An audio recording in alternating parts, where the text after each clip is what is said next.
Price Lord. இதுதான் ஆசாரிப்பு கூடாரம். அப்படியே யாத்ராகம புத்தகத்தில் 25வது அதிகாரத்திலிருந்து 40வது அதிகாரம் வரை உள்ள அனைத்து பகுதிகளும் இந்த ஆசாரிப்பு கூடாரத்தை பற்றியே வருகிறது. அதோடைய முழு தோற்றம் இதுதான். 150 அடி நீளமும் 75 அடி அகலமும் உடையது. இது சுற்றிலும் 60 தூண்களால் செய்யப்பட்ட இந்த சித்தீம் மரத்தால் செய்யப்பட்ட தூண்கள். இதுதான் அந்த சீத்தீம் என்கக்கூடிய மரம். இந்த மரத்தில் எடுக்கப்பட்ட கம்புகளை கொண்டுதான் அங்கே முழு வேலைப்பாடுகளும் செய்யப்பட்டது. ஒவ்வொரு தூண்களும் சுமார் 75 அடி 7.5 அடி உயரமுடையது. இதுதான் கிழக்கு வாசல். கிழக்கு வாசலில் 4 தூண்கள் உண்டு மற்றும் 4 திரைச்சீலைகள் உண்டு. இந்த சீலைகளை விலக்கி கொண்டு தான் நம்ம உள்ளே போக வேண்டும். இது 4 விதமான கலர்களால் செய்யப்பட்டது, வண்ண கலர்களால் செய்யப்பட்டது. இந்த திரைச்சீலைகள் விசேஷித்தமானது. இதுதான் உள்புறத்திலே செய்யப்பட்டது. ஒரு சரியான லைனாக இது அமைக்கப்பட்டிருக்கும். இந்த ஒவ்வொரு தூணுடைய கால் பகுதிகள் வெண்கலத்தால் செய்யப்பட்டது. கீழே அந்த தூணை தாங்கி நிற்பதற்கு வெண்கலத்தால் செய்யப்பட்டது. ஒவ்வொரு திரைச்சீலையை இணைப்பதற்கு வெள்ளியிலான ஊக்குகள் செய்யப்பட்டிருந்தது. அந்த ஊக்குகள் தான் நீங்கள் பார்த்து கொண்டிருப்பது. வெள்ளியிலான ஊக்குகள் மூலமாய் ஒவ்வொரு திரைச்சீலையும் இணைக்கப்பட்டிருந்தது. இதுதான் பலிபீடம். இதனுடைய அகலம் 7.5 அடி, நீளம் 7.5 அடி, உயரம் 4 அடி. இதுதான் அந்த பலிபீடம். இதில் 4 கொம்புகள் இருக்கும்.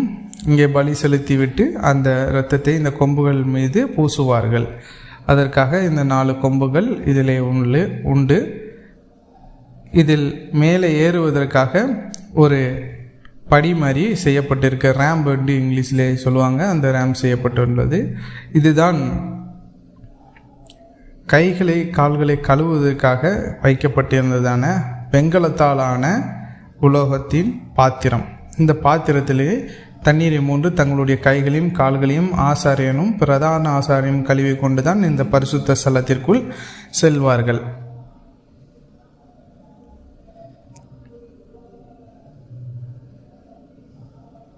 பரிசுத்த ஸ்தலத்தோட மொத்த அகலம் 45 அடி மற்றும் 15 அடி நீளம், 15 அடி உயரம். இது முழுவதும் ஆட்டின் மயிரினால் செய்யப்பட்ட திரைச்சிலையினால் மூடப்பட்டது. 10 திரைச்சிலைகளால் ஆனது இது மொத்தம். இதில் அனைத்து திரைச்சிலையிலும் கேருபீன்களுடைய படம் பொறிக்கப்பட்டிருக்கும்.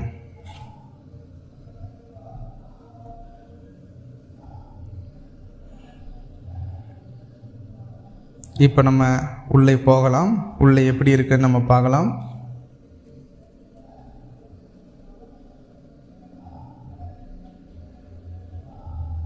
இதுதான் பரிசுத்த ஸ்தலம். இந்த பரிசுத்த ஸ்தலத்திற்குள்ளே இருக்கக்கூடிய பொருட்களை நீங்கள் பார்க்கலாம். இது 15 அடி அகலமும் 30 அடி நீளமும் உடையது.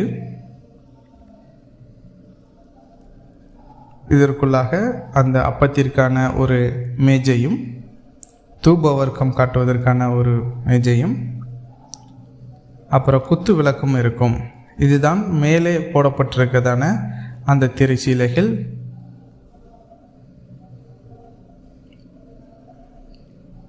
வண்ண வண்ண கலர்களால் செய்யப்பட்டது.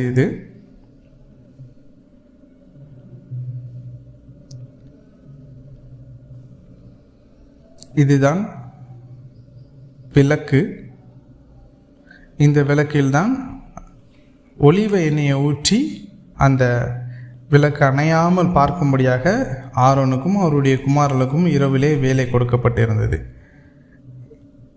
ஒலிவ எண்ணெயை ஊற்றி இதை எரி வைக்கும்படியாக செய்யப்பட்ட விளக்கு.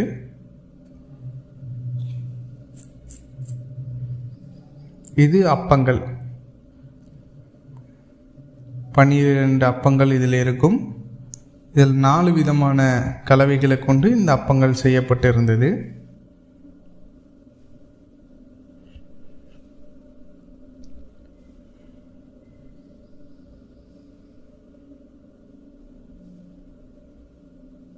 இதுதான்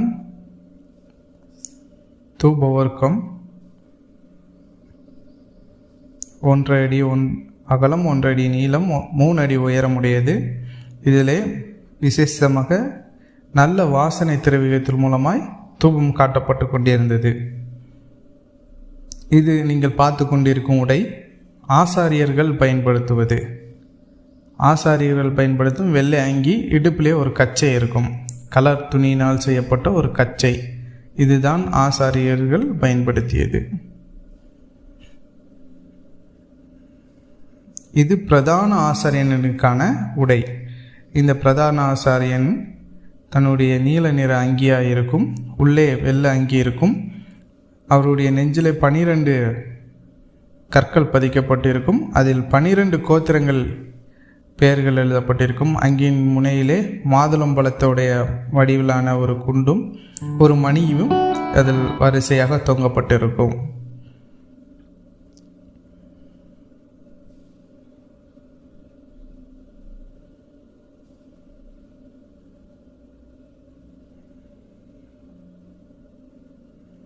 நீங்கள் முன்பாய் பார்ப்பதுதான் மகா பரிசுத்த ஸ்தலம். இதற்குள்ளே பிரதான ஆசாரியரே வருடத்திற்கு ஒரு முறைதான் செல்வார்.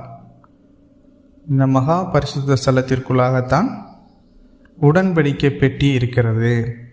இதுதான் அந்த உடன்படிக்கை பெட்டி. அநேகர் இதை பார்ப்பதற்கு விரும்பியிருக்கிறீர்கள். அந்த உடன்படிக்கை பெட்டி இதுதான். இந்த உடன்படிக்கை பெட்டியின் மேலாயிருக்க இந்த மூடியில்தான் 2 கேருபீன்கள் இருக்குது. அந்த 2 கேருபீன்களும் தங்களுடைய ரெக்கை ஒன்றோடு ஒன்று ஒட்டியிருக்கும்படியாக எதிராய் செய்யப்பட்டிருக்கிறது. முற்றிலுமாய் தங்கத்தில் செய்யப்பட்டது தான் இந்த கேருபீன்கள். மிக அருமையாக அந்த காலத்திலே ஆண்டவர் கொடுத்தபடி செய்யப்பட்டது. இப்பொழுது நம்ம உடன்படிக்கை பெட்டிக்குள்ளாய் என்ன இருக்குது என்று பார்க்கலாம். இதுதான் 10 கட்டளைகள் எழுதப்பட்ட கற்கள். அது அருகில் இருப்பது ஆரோனுடைய கோல், துளிர்த்த கோல். வேதத்தில் வாசித்திருப்பீங்க. ஆரோனுடைய துளிர்த்த கோல் வைக்கப்பட்டிருக்குது. அது அருகில் இருப்பது மன்னாக்காக வைக்கப்பட்ட கப்பு. அதில் மன்னா வைத்திருந்தார்கள். இதுதான் முழு ஆசாரிப்பு கூடாரத்துடைய. இது எங்கே இருக்கிறது இப்போ எப்படின்னு பார்த்தீங்கன்னா, இஸ்ரவேலில் டிம்னா பார்க்